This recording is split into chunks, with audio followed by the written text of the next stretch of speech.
خاندان اہل بیت میں اور جتنے بھی اصحاب ہیں اور جتنے بھی چاہنے والے ہیں ایسی معرفت کا درجہ کسی کو نہیں ملا جو جناب فضہ کے حصے میں آئے.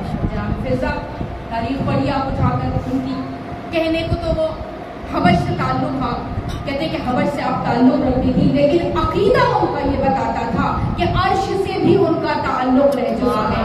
دنیا مرنے کے بعد جستجو کرتی ہے کہ مرنے کے بعد ہمیں جنت مل جائے, جنت مل جائے. کیا مقام اور مرتبہ ہے اس شہزادی کا کہ یہ زندگی ہی میں جنت میں رہا کرتی تھی. صحن سیدہ کسی جنت سے کم تو نہیں تھا. کہا جن کو زندگی میں جنت مل گئی وہ جناب فضہ سلام اللہ علیہ ہے.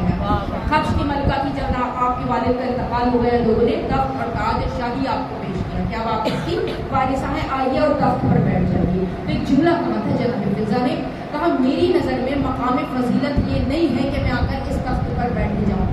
تو حبش کے لوگوں نے پوچھا بھلا آپ کی نظروں میں مقام فضیلت کیا ہے؟ کہا تمہیں نہیں پتا میرے مقام فضیلت کیا ہے کہ مجھے ایسی عزت ملے جو اس تخت اور تاج سے بہت بڑھ کر ہو. اور یہ کہہ کر اپنی نالین کہتے ہیں اپنے تخت پر رکھ آئی تھی. یعنی جناب فضہ نے بتا دیا تھا کہ میں جس کی در کی کنیزی کرنے جا رہی ہوں اس کا مرتبہ اتنا ہے کہ اس کے نزدیک یہ تاج اور شاہی اس کے نالین کے برابر ہے.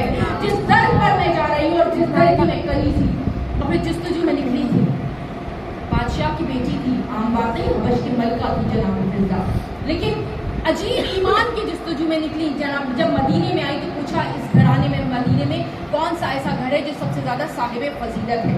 لوگوں نے بتایا کہ رسول خدا ہے, اللہ کے نبی ہے, سب سے زیادہ صاحب فضیلت انہی کا گھر ہے.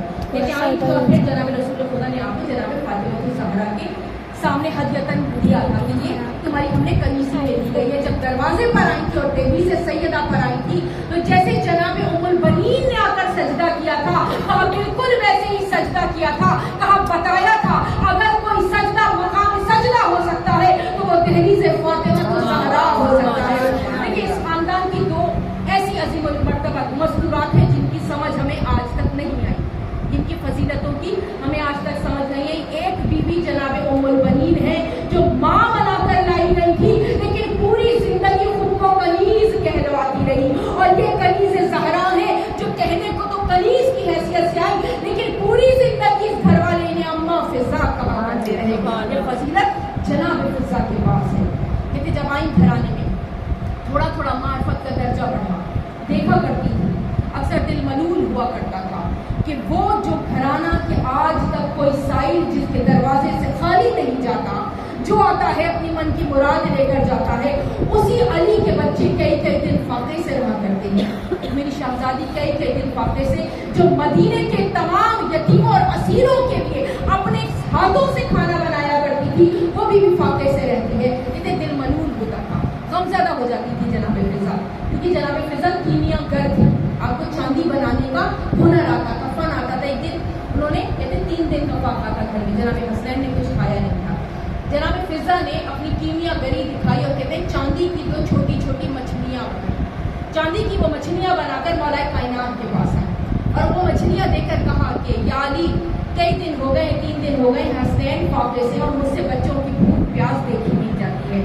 میں کیونکہ چاندی بنانے کا فن جانتی ہوں, لہٰذا یہ چاندی کی میں نے مچھلیاں بنائی ہیں, آپ جا کر بازار میں فروخت کیجیے, جو رقم ملے اس سے گھر کے لیے کچھ سامان لے کر آئیے. مرتبہ کہتے ہیں میرا مولا مسکرا.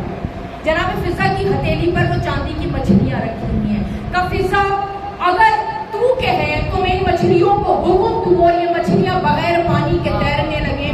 میرے مولا نے مسکرا کر کہا اگر تو کہے تو میں نے حکم دوں, اور یہ بغیر پانی کے کہا. مولا نے دعا نہیں کی تھی, حکم نہیں دیا تھا, فقط زبان سے کہا تھا. اور جناب فضہ نے دیکھا کہ وہ جو ہاتھوں پہ چھوٹی چھوٹی مچھلیاں رکھی تھی وہ بغیر پانی کے تیرنا شروع ہو گئی.